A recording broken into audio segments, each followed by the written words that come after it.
I skuggan av mordförsöket på Trump, republikanernas konvent drar igång idag.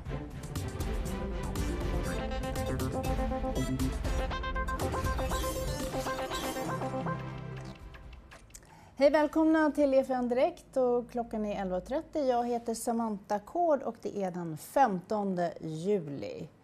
Ja, det är neråt på Europabörserna idag efter orolig helg då Donald Trump blev skjuten i örat under ett kampanjmöte i Pennsylvania. Stockholms börsen sjunker med runt 0,5%. Tyska DAX och Londonbörsen har båda svaga nedgångar på cirka 0,15%. Ja, bara ett dygn efter på mordförsöket på presidentkandidat Donald Trump så inleds republikanernas partikonvent som planerat idag. Hur påverkar attentatet konventet och hur går snacket till kring USAs ekonomi? En av väljarnas viktigaste frågor. Gabriel Mellqvist befinner sig i Connecticut, USA. Hej igen, Gabriel. God morgon, hejsan. God morgon. Med tanke på helgens mordförsök, hur är stämningen nu i USA inför konventet som öppnar ikväll, tror jag?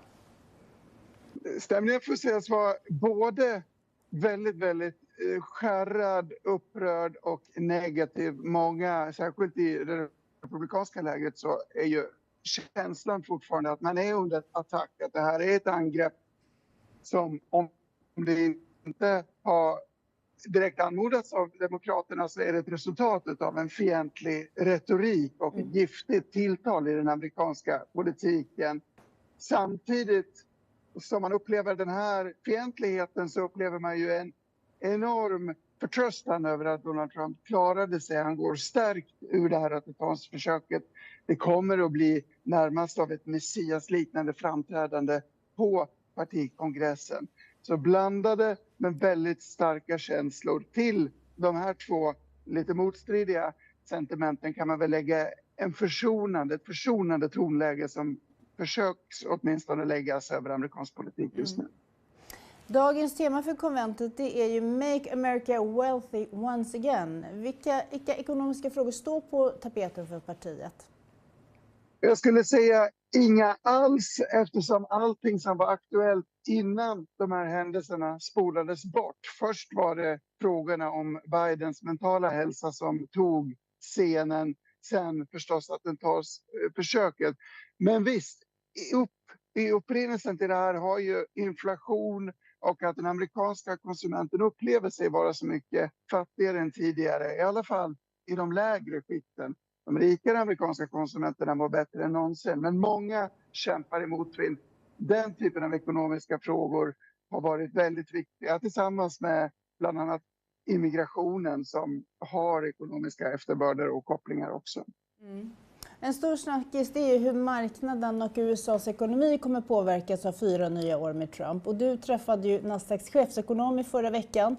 Vi ska lyssna lite och höra vad han sa om det här. The November election for markets here or for inflation? Let's start there. It's probably more important for inflation because the policies of increased tariffs and less immigration are going to make it more expensive for companies. They're going to make it more expensive for consumers. So that's going to be inflationary. And a lot of the economists that are looking at the potential outcomes are saying we could have even higher for longer rates with a high tariff nationalistic result. In terms of the economy, it actually doesn't matter as much as people think. If you look at historically at who's won the election, which party, whether it was the incumbent or not, what really matters to market performance is how the economy is going. And if the economy is going great, the markets tend to go great. If we're hitting a recession, the markets tend to have a pause and underperform. It's got nothing to do with who's in power. Spännande, Gabriel. Vad hade han mer att säga under den här intervjun som du tänkte på särskilt? Jag tycker att det här tar upp flera viktiga poänger. Dels att marknaden eller ekonomin är viktigare och att det är svårt att säga vilket politiskt parti eller vilken amerikansk regering som får bäst påverkan för börs och marknad. Om man tittar på historiken så får man ett blandat utfall. Det gäller också om du tittar efter dramatiska händelser i geopolitiken och mordförsöket. Det är väldigt blandat hur börsen går efteråt. Det är svårt att säga en sak säkert. Han säger också att immigrationen som jag tog upp är en viktig inflationsdrivande faktor. Om du får minskad arbetskraft i spåren av massdeporteringar så kan det vara inflationsdrivande. Skattesänkningar som står högt på Donald Trumps agenda kan också också bli inflationsdrivande. Samma sak förstås de här protektionistiska inslagen som är lite av Donald Trumps signum med högre tullar ifrån exempelvis Kina och andra exporterande länder till USA. Så flera viktiga punkter kring inflationsoron som omger Donald Trumps presidentskap. Han pratar i övrigt om en blandad amerikansk ekonomi, eller en ganska stark amerikansk ekonomi ska vi säga, men det finns risker, det finns orosmoln förstås i den positiva utblicken, och att rapportsäsongen blir en viktig vägvisare, den som står framför oss nu. Vad är det som står på spel nu för Donald Trump i de här dagarna? Finns det någonting efter det som hände i Pennsylvania som kan stoppa honom nu? Ingenting kan ju stoppa honom från att bli republikanernas kandidat förstås. Just nu ser det ju inte ut som att någonting heller kan stoppa honom från att bli Amerikas nästa president. Axios har rapporterat under helgen exempelvis att även många demokrater i kongressen betraktar sig som uppgivna nu är loppet kört. Kom ihåg att det här är amerikansk politik, det här är ett amerikanskt presidentval. Vi har sett att väldigt mycket kan hända väldigt, väldigt snabbt, så man ska aldrig säga aldrig. Nej. Jag tänker, du var inne lite på det, men ordet Trumponomics, det har vi ju hört väldigt mycket. Kan man bara koncentrera, berätta, vad är det? Absolut, det är skattelättnader. Man har redan infört skattelättnader som är tillfälliga under Trumps förra mandatperiod. De väntas nu bli permanenta vid en Trump-seger. Det är avregleringar, det var en av Trumps stora bedrifter för amerikanska företagare, att man gjorde regelbördan lättare. Avregleringar inom finanssektorn fick exempelvis bankaktier att gå väldigt starkt efter att han blev vald förra gången. Det är protektionism, alltså fientliga toner emot framförallt Kina. Det kan vi lägga till immigrationen som jag nämnde också som en fjärde pelare. Om man vill fortsätta kan du lägga till energi och hälsovård. Trump gillar brun traditionell energi och han har lite annan syn på hälsovård än vad demokraterna har. Men skattelättnader, avregleringar och protektionism skulle jag säga är 3 huvudnummer i Trumponomics. Trumps närvaro på konventet är ju det stora här, men sen kommer det även spännande information om vem han har utsett som vicepresident. Vilka namn är på tapeten, Gabriel? Marco Rubio, tidigare presidentkandidat från Florida och tidigare ganska bitter konkurrent till Donald Trump, är ett sånt namn. 2 problem där. Han kallas för Little Marco av Donald Trump som har förolämpat honom konsekvent genom de senaste årens kampanjarbete. Han är också från Florida, vilket skapar tekniska problem eftersom Trump själv kommer i Florida. Båda får inte, vicepresidenten och presidenten får inte vara skrivna i samma delstat. J.D. Vance från Ohio är kanske det hetaste namnet. Han skrev boken Hillbilly Elegy som på något sätt tecknar Trump-väljarens identitet. Det här var i samband med förra gången Trump blev vald. Han var verkligen en fixstjärna i det republikanska partiet. Han har kommit ut väldigt starkt i Trumps försvar och varit väldigt aggressiv mot det demokratiska tonläget efter skotten i Pennsylvania.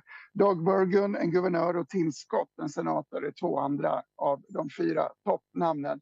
Om jag får slänga in en 5:e joker i leken så är det Nikki Haley, ännu en bitter rival i det republikanska partiet. Men i den förmjukning som har synts ifrån Trump sedan attentatsförsöket så har han bjudit in den här gamla rivalen. Nikki Haley var ju tidigare FN-ambassadör under Trumps tid i Vita huset. Hon har nu bjudits in att närvara i kongressen som en slags olivkvist. Så kanske kan hon dyka upp, man vet aldrig. Trump tycker om att hålla korten nära västen, han tycker om att överraska, han tycker om att berätta saker när han själv vill. Alla de här potentiella vicepresidenterna, är de med på tåget vad det gäller Trumponomics? Har de samma syn på det här? Ja, det spelar kanske inte så stor roll. Trump tycker om att bestämma själv. Inför den här kongressen så har man tagit fram, en republikansk tankesmedja har tagit fram en färdplan för 2025 med en rad politiska riktningar kan man säga. Någonting som Trump först sa sig stödja och sedan har kritiserat. Trump bestämmer själv, han bestämmer sig sent. Vicepresidenten har andra uppgifter än att sköta ekonomin. Ekonomin är ju Trumps paradgren. Så jag tror inte det spelar så stor roll ur ett ekonomiskt perspektiv. Det handlar mer om att få honom vald. Innan jag släpper det, Gabriel, det är många gamla rävar med nu som har riktiga Trump-supporters i hans team. Men skiljer sig Trumponomics någonting från republikanernas tidigare finanspolitik? Eller är det några stora skillnader där? Ja, det gör det ju mycket. Trump är ju inte konservativ på samma sätt. Det kommer nog att skilja sig inom sjukvården till exempel. Trump har lovat att inte ge sig på sjukförsäkringssystemet, Medicare. Jag tror att det är framförallt det är en politik som handlar väldigt mycket om att börsen ska gå upp. Det är så Trump har mätt sina framgångar under sin förra mandatperiod. Apropå börsen så kan man väl säga att Trump, jag nämnde avregleringar, en vanlig Trump-trade som vi inte har diskuterat än här i våra samtal så mycket är att amerikanska småbolag som verkar ha vänt på New York-börsen kan komma gynnas av en ny Trump-regering eftersom fortsatta avregleringar skulle kunna ge småbolagen vind i seglen. De har legat lite efter hittills. Trump dominerar nu partiet. Vad republikanerna var förut spelar mindre roll. Han har blivit ännu starkare efter det här. Så att det handlar om att läsa in i Trumps lynniga men börsvänliga politik för att spå vägen framåt.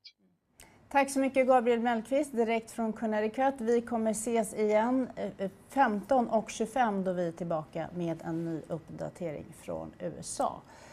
Nu går vi vidare på samma tema. Ekonomin är ju en av amerikanska väljares viktigaste valfråga och det ser ut som att väljarna verkar föredra Trumponomics framför Bidenomics. Och varför det är så och hur kommer det republikanska konventet att påverka väljarna? Så jag varmt välkommen till Mitch Downey, forskare vid Stockholms universitet i politisk ekonomi och arbetsmarknadsekonomi. Och den här intervjun görs på engelska.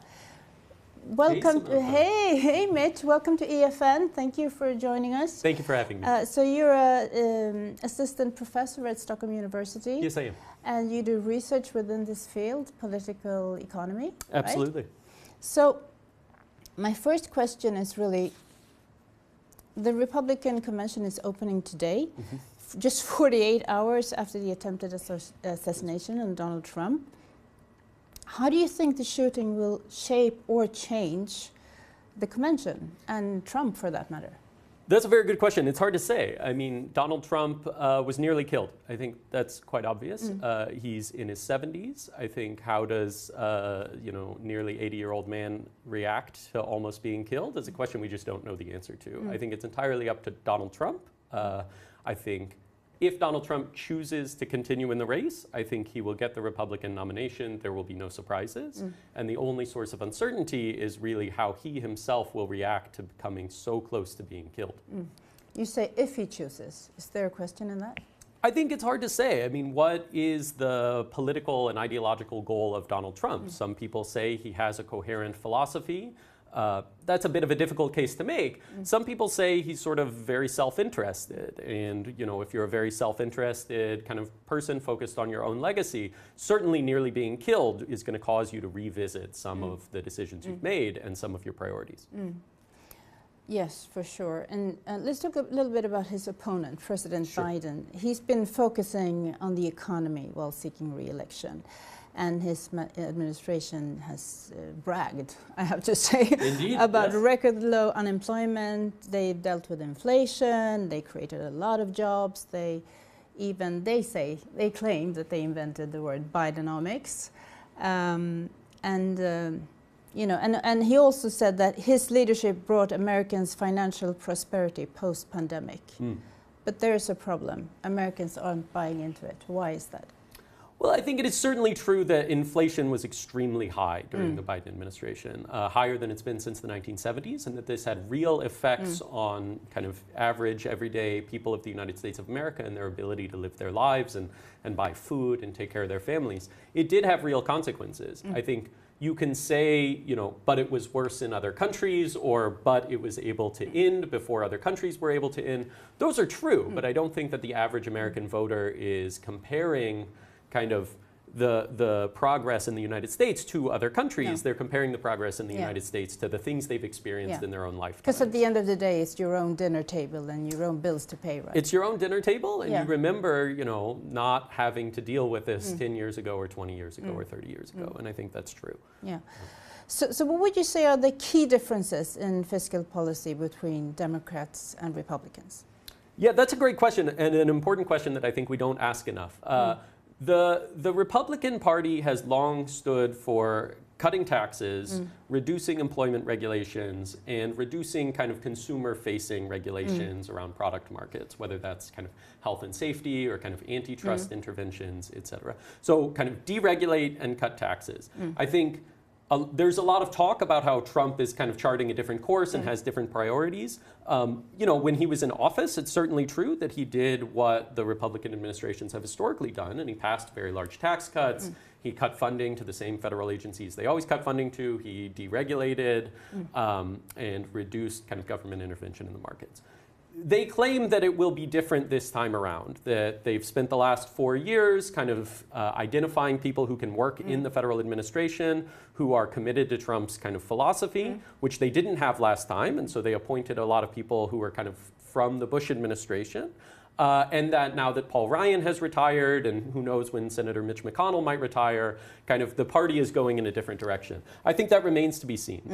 The Democrats, I think, have long supported more intervention and higher taxes. And it is certainly true that Joe Biden has pushed for repealing some of the previous tax cuts and increasing enforcement of the existing taxes. But as more and more kind of high-income, well-educated voters kind of flock to the Democratic Party, I think it will become difficult to keep up the momentum and keep up the consensus within the party that that's the right economic approach. We'll see. It's hard to say. There's a worry that Trumponomics will be more of an inflation-driven policy. Should we worry about that? That's a fair question. I think that Trump is likely to increase tariffs in certain key sectors, and if you increase tariffs on things you import a lot, then you will drive up inflation. It's the Trump tariffs that he passed initially have largely remained in place, and it's not clear to me that he would increase tariffs further. And so Trump in 2017 versus what Hillary Clinton would have done in 2017, I think probably did have effects on inflation because of the tariffs. But I'm not sure that going forward, either that Biden, if he wins, will rescind the Trump tariffs, which he hasn't done over the last 4 years, or that Trump would enact new tariffs given the kind of the fact that tariffs right now are higher than they've been in a very long time. I'm not sure he would push it further. So it's hard to say. So what I'm hearing in terms of the tariffs, anyhow, is that it's sort of same, not so much difference. I think on tariff policies, I think it's same. Yeah. I think Trump adopted some of the long-standing Democratic Party consensus on tariffs, which is that trade liberalization went a little too far too fast. And Biden has kept to that kind of long-standing view, as did Trump. Let's talk a bit about the U.S. national debt. It's over $34 trillion. Yeah, that's really big. It's a lot of money. It's so I can't even imagine. And Biden's been heavily criticized by the Republicans for increasing that. However, it grew even more under Trump fiscal policies. And according to the Committee for Responsible Federal Budget, there's a comparison that Trump even was worse. And let's take a look at this. I think we have a graph here, I'm sure. Can we see it? Yeah. Yes, here it is, right. So here's the graph. Mitch, you can look there. So can you explain to us what we're seeing here? It's obvious that Donald Trump, while in administration, spent a lot more than Biden, right? So why is Biden getting all the heat? Well, I think that's not entirely true. So a lot of Republicans left the Republican Party over this in response to Trump. They call themselves Never Trump Republicans, and it is true that they have many people, including Mike Pence, have expressed kind of serious criticisms of Donald Trump and the administration over this. I think what's not understood about the national debt is that 80% of federal spending is Social Security, Medicare, Medicaid, and defense. That's about 80% of federal spending. Those 4 categories. And that's essentially the categories that we don't have conversations about. So, you know, if you talk about some particular welfare program and whether or not to cut it, or if you talk about kind of some particular category of aid to schools, all of that is trivial. And neither candidate has really any meaningful plan to address Social Security, Medicare, Medicaid, or defense spending.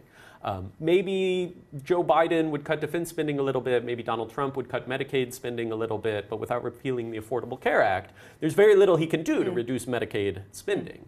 And so, to me, the key question is about revenue. If you care about the net federal debt, then you have to increase revenue, because I think neither candidate is advancing a realistic plan to reduce spending. And, you know, as I said, I mean, Donald Trump passed a very large set of tax cuts. Joe Biden has repealed some of those, not all of them. And Joe Biden has led this initiative that is hard to know how much it can be scaled up to reduce tax evasion. From about 1,500 families, they've collected about $1 billion worth of new revenue just by enforcing existing tax laws and reclaiming invaded taxes. I mean, I think what will they do on revenue? That program is important, but it can't get you all. There just aren't enough millionaires for that to get you up to $34 trillion. And so the question is going to be which party is willing to raise new taxes. And I think it's very hard to say which party. I mean, I'm not sure if, you know, as Gabriel mentioned, we don't know who the vice president is going to be. If the vice president is J.D. Vance, will J.D. Vance increase taxes on wealthy families? I think that's possible. Will Marco Rubio? I think absolutely not. And, you know, will Joe Biden? I think it's very hard to say. Right now, if Joe Biden wins, or if the Democratic Party wins, it will largely be on the backs of support from high-income, college-educated families. And, you know, will they be willing to raise taxes on those same families if it's pivotal to their electoral success? I think it's hard to say. So last question.